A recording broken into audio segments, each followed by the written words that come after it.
अनंत कोटि ब्रह्मांड नायक राजाधिराज योगीराज परम ब्रह्मा श्री सच्चिदानंद सद्गुरु साईनाथ महाराज की जय हो।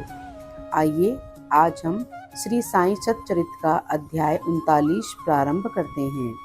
मेरी बाबा के श्री चरणों में ये अरदास है कि जो कोई भी इस अध्याय को पढ़ेगा व सुनेगा, बाबा उसकी सभी मनोकामनाएं पूर्ण करेंगे। आइए अध्याय शुरू करते हैं। अध्याय 39। बाबा का संस्कृत ज्ञान। गीता के एक श्लोक की बाबा द्वारा टीका। समाधि मंदिर का निर्माण। इस अध्याय में बाबा ने गीता के एक श्लोक का अर्थ समझाया है। कुछ लोगों की ऐसी धारणा थी कि बाबा को संस्कृत भाषा का ज्ञान नहीं था और नाना साहिब की भी उनके प्रति ऐसी ही धारणा थी। इसका खंडन हेमांड पंत ने मूल मराठी ग्रंथ के 50वें अध्याय में किया है। दोनों अध्यायों का विषय एक सा होने के कारण वे यहाँ सम्मिलित रूप से दिए गए हैं। प्रस्तावना। शिरडी के सौभाग्य का वर्णन कौन कर सकता है। श्री द्वारका माई भी धन्य है जहाँ श्री साईं ने आकर निवास किया और वहाँ समाधिस्थ हुए। शिरडी के नर नारी भी धन्य हैं जिन्हें साईं ने पधार कर अनुग्रहित किया और जिनके प्रेमवश ही वे दूर से चलकर वहां आए। शिरडी तो पहले एक छोटा सा गांव था, परंतु श्री साईं के संपर्क से विशेष महत्व पाकर वह एक तीर्थ क्षेत्र में परिणत हो गया। शिरडी की नारियां भी परम भाग्यशालिनी हैं, जिनका उन पर असीम और अडिग विश्वास प्रशंसा के परे है। आठों पहर काम काज करते, पीसते, अनाज निकालते, गृह कार्य करते हुए वे उनकी कीर्ति का गुणगान किया करती थीं।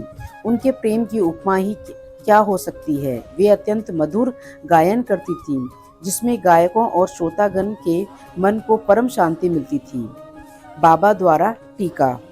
किसी को स्वप्न में भी ज्ञात नहीं था कि बाबा संस्कृत के भी ज्ञाता हैं। एक दिन नाना साहेब चांदोरकर को गीता के एक श्लोक का अर्थ समझाकर उन्होंने लोगों को विस्मय में डाल दिया। इसका संक्षिप्त वर्णन सेवा निवृत्त मामलतार श्री बी वी देव ने मराठी साईं लीला पत्रिका के भाग 4 में छपवाया है। इसका संक्षिप्त विवरण Sai Baba charter and saying पुस्तक के 61वें पृष्ठ पर द वंडर्स संत साईं बाबा के पृष्ठ 36 पर छपा है। ये दोनों पुस्तकें ही श्री बी वी नरसिंह स्वामी द्वारा रचित हैं। श्री बी वी देव ने अंग्रेजी में तारीख 27/9/1936 को एक वक्तव्य दिया है, जो कि नरसिंह स्वामी द्वारा रचित पुस्तक के भक्तों के अनुभव भाग 3 में छपा है। श्री देव को इस विषय की प्रथम सूचना नाना साहिब चांदोरकर से प्राप्त हुई थी, इसलिए उनका कथन नीचे उद्धृत भी किया गया है। नाना साहिब चांदोरकर वेदांत के विद्वान विद्यार्थियों में से एक थे। उन्होंने अनेक टीकाओं के साथ गीता का अध्ययन भी किया था तथा उन्हें अपने इस ज्ञान का अहंकार भी था। उनका मत था कि बाबा संस्कृत भाषा से सर्वथा अनभिज्ञ हैं, इसलिए बाबा ने उनके इस भ्रम का निवारण करने का विचार किया। यह उस समय की बात है जब भक्तगण अल्प संख्या में आते थे। बाबा भक्तों से एकांत में देर तक वार्तालाप किया करते थे। नाना साहेब इस समय बाबा की चरण सेवा कर रहे थे और स्पष्ट शब्दों में कुछ गुनगुना रहे थे। बाबा: नाना, तुम धीरे धीरे क्या कह रहे हो? नाना: मैं गीता के एक श्लोक का पाठ कर रहा हूँ। बाबा: कौन सा श्लोक है वह? नाना: वह भगवत गीता का एक श्लोक है। बाबा: जरा उसे उच्च स्वर में कहो। तब नाना भगवत गीता के 4थे अध्याय का 34वां श्लोक कहने लगे। बाबा: नाना, क्या तुम्हें इसका अर्थ विदित है? नाना: जी महाराज। बाबा: यदि विदित है तो मुझे भी बताओ। नाना: इसका अर्थ है, तत्व को जानने वाले ज्ञानी पुरुषों को भली प्रकार दंडवत कर सेवा और निष्कपट भाव से किए गए प्रश्न द्वारा उस ज्ञान को जानना। वे ज्ञानी जिन्हें सद्वस्तु यानी ब्रह्मा की प्राप्ति हो चुकी है, तुझे ज्ञान का उपदेश देंगे।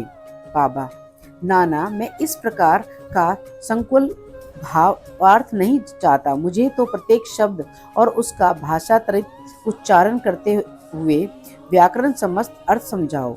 अब नाना एक एक शब्द का अर्थ समझाने लगे। बाबा, नाना, क्या केवल साष्टांग नमस्कार करना ही पर्याप्त है? नाना, नमस्कार करने के अतिरिक्त मैं प्रणिपात का कोई दूसरा अर्थ नहीं जानता। बाबा, परिप्रश्न का क्या अर्थ है? नाना, प्रश्न पूछना। बाबा बोले, प्रश्न का क्या अर्थ है? नाना बोले, वही प्रश्न पूछना। बाबा, यदि परिप्रश्न और प्रश्न दोनों का अर्थ एक ही है तो एक व्यास ने परि उपसर्ग का उपयोग क्यों किया? क्या व्यास की बुद्धि भ्रष्ट हो गई थी? नाना, मुझे तो परिप्रश्न का अन्य अर्थ विदित नहीं है। बाबा, सेवा, क्या किस प्रकार की सेवा से आशय है? यहाँ किस प्रकार की सेवा से आशय है? नाना, वही जो हम लोग सदा आपकी करते रहते हैं। बाबा, क्या यह सेवा पर्याप्त है? नाना, और इससे अधिक सेवा का कोई विशिष्ट अर्थ मुझे ज्ञात नहीं है। बाबा बोले, दूसरी पंक्ति के उपदेक्षन्ति ते ज्ञानम में क्या तुम ज्ञान शब्द के स्थान पर दूसरे शब्द का प्रयोग कर इसका अर्थ कर सकते हो? नाना, जी हाँ। बाबा कहते, कौन सा शब्द? नाना बोले, अज्ञानम। बाबा बोले, ज्ञानम के बजाय उस शब्द को जोड़कर क्या इस श्लोक का अर्थ निकलता है? नाना, जी हाँ, शांकर भाष्य में इस प्रकार की कोई व्याख्या नहीं है। बाबा, नहीं है तो फिर क्या हुआ? यदि अज्ञान शब्द के प्रयोग से कोई उत्तम अर्थ निकल सकता है तो उसमें क्या आपत्ति है? नाना, मैं नहीं जानता कि उसमें अज्ञान शब्द का किस प्रकार प्रयोग होगा। बाबा बोले, कृष्ण ने अर्जुन को क्यों ज्ञानियों का तत्वदर्शियों को नमस्कार करने, उनसे प्रश्न पूछने और सेवा करने का उपदेश दिया था? क्या स्वयं कृष्ण तत्वदर्शी नहीं थे? वस्तुतः स्वयं ज्ञान स्वरूप। नाना, जी हाँ, ज्ञानवतार थे, परंतु मुझे यह समझ में नहीं आता कि उन्होंने अर्जुन से अन्य ज्ञानियों के लिए क्यों कहा। बाबा, क्या तुम्हारी समझ में नहीं आया? अब नाना हतप्रद हो गए, उनका घमंड चूर चूर हो चुका था। तब बाबा स्वयं इस प्रकार अर्थ समझाने लगे। पहला, ज्ञानियों को केवल साष्टांग नमस्कार करना पर्याप्त नहीं है, हमें सद्गुरु के प्रति अनन्य भाव से शरणागत होना चाहिए।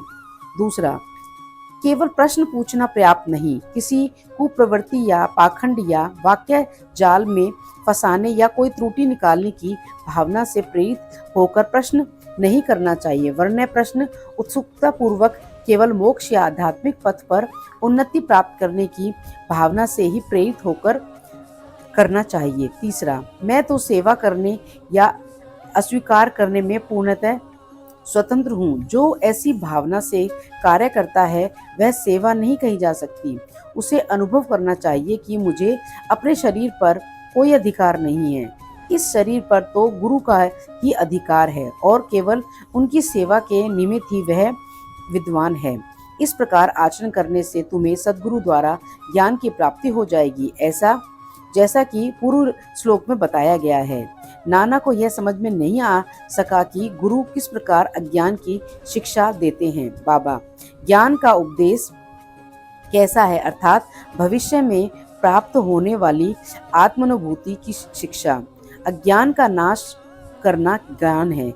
गीता के श्लोक 1866 पर ज्ञानेश्वरी भाष्य की ओवी 1396 में इस प्रकार वर्णन है। हे अर्जुन, यदि तुम्हारी निद्रा और स्वप्न भंग हो तो तब तुम स्वयं हो। वह इसी प्रकार है। गीता के अध्याय 5 से लेकर 16 के आगे टीका में लिखा है कि क्या ज्ञान में अज्ञान नष्ट करने के अतिरिक्त कोई और भेद भी है? अंधकार नष्ट करने का अर्थ प्रकाश है। जब हम द्वैत नष्ट करने की चर्चा करते हैं तो हम अद्वैत की बात करते हैं। जब हम अंधकार नष्ट करने की बात करते हैं तो इसका अर्थ है कि प्रकाश की बात करते हैं। यदि हम अद्वैत की स्थिति का अनुभव करना चाहते हैं तो हमें द्वैत की भावना नष्ट करनी चाहिए। यदि अद्वैत स्थिति प्राप्त होने का लक्षण है तो द्वैत में रहकर अद्वैत की चर्चा करनी कौन कर सकता है? जब तक वह स्थिति नहीं होती है तब तक क्या इसका कोई अनुभव कर सकता है? शिष्य श्री सद्गुरु के समान ही ज्ञान की मूर्ति है। उन दोनों में केवल अवस्था, उच्च अनुभूति, अद्भुत अलौकिक सत्य, अद्वितीय योग्यता और ऐश्वर्य योग में भिन्नता होती है। सद्गुरु निर्गुण निराकार सच्चिदानंद है। वस्तुतः वे केवल मनुष्य जाति और विश्व के कल्याण के निमित्त स्वेच्छापूर्वक मानव शरीर धारण करते हैं, परंतु नर देह धारण करने पर भी उनकी सत्ता की अंतता में कोई बाधा उपस्थित नहीं होती। उनकी आत्मोपलब्धि, लाभ, दैविक शक्ति और ज्ञान सदा एक से ही रहते हैं। शिष्य का भी तो यथार्थ में वही स्वरूप है, परंतु अगणित जन्मों के कारण उसे अज्ञान उत्पन्न हो जाता है, उसी के वशीभूत होकर उसे भ्रम हो जाता है तथा अपने शुद्ध चैतन्य स्वरूप की विस्मृति हो जाती है। गीता का अध्याय 5 देखो। अज्ञानो व्रत ज्ञानम तेनम मोहमावंती जनतम, जैसा कि वहाँ बतलाया गया है कि उसे भ्रम हो जाता है कि मैं जीव हूँ, एक प्राणी हूँ, दुर्बल और असहाय हूँ।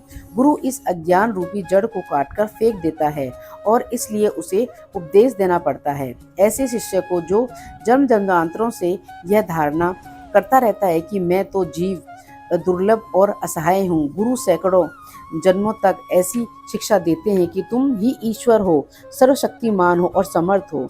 जब तब कहीं जाकर उसे किंचित मात्र भास होता है कि यथार्थ में मैं ही ईश्वर हूँ। तथा भ्रम में रहने के कारण ही उसे ऐसा भास होता है कि मैं ईश्वर हूँ, एक जीव हूँ तथा ईश्वर की ओर यह विश्व मुझ में से एक भिन्न वस्तु है। यह तो केवल एक नम्र मात्र है जो अनेक जन्म धारण करने के कारण उत्पन्न होता है। कर्मानुसार प्रत्येक प्राणी को सुख दुख की प्राप्ति होती है।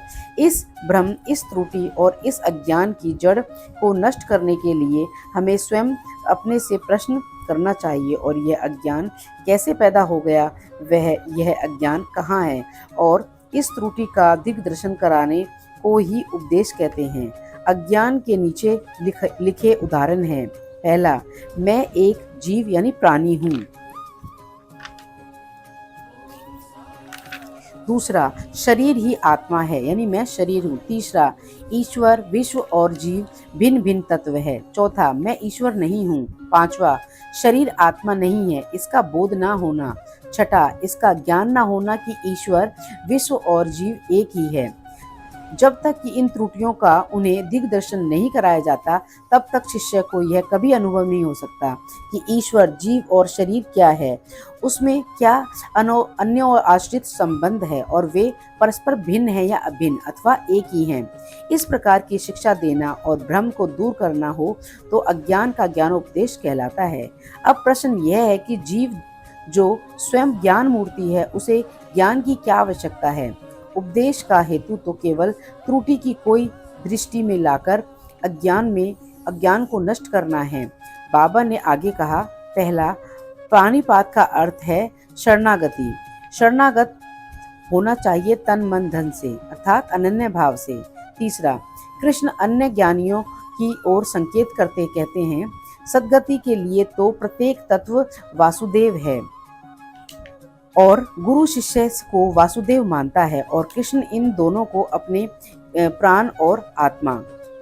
चूंकि श्री कृष्ण को विदित था कि ऐसे अनेक भक्त और गुरु विद्वान हैं, इसलिए उनका महत्व बढ़ाने के लिए श्री कृष्ण ने अर्जुन से ऐसा उल्लेख किया।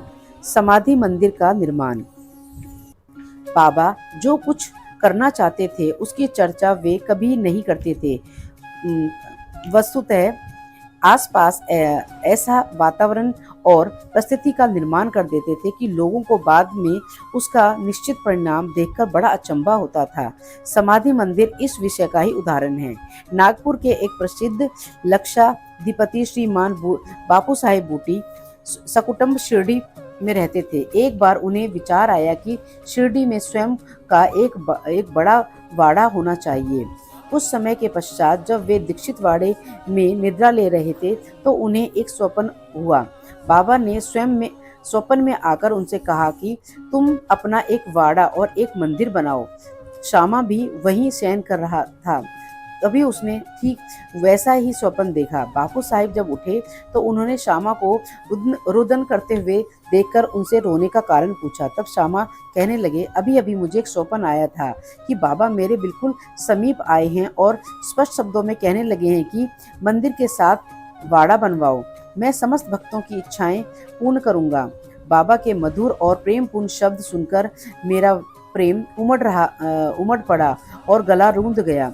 मेरी आंखों से अश्रुओं की धारा बहने लगी, इसलिए मैं जोर जोर से रोने लगा।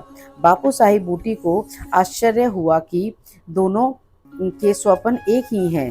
धनाढ्य तो वे थे। उन्होंने वाड़ा निर्माण करने का निश्चय कर लिया और श्यामा के साथ बैठकर एक नक्शा खींचा। काका साहिब दीक्षित ने भी उसे स्वीकृत किया और वह नक्शा बाबा के समक्ष प्रस्तुत किया गया तो उन्होंने भी उसे तुरंत स्वीकृति दे दी।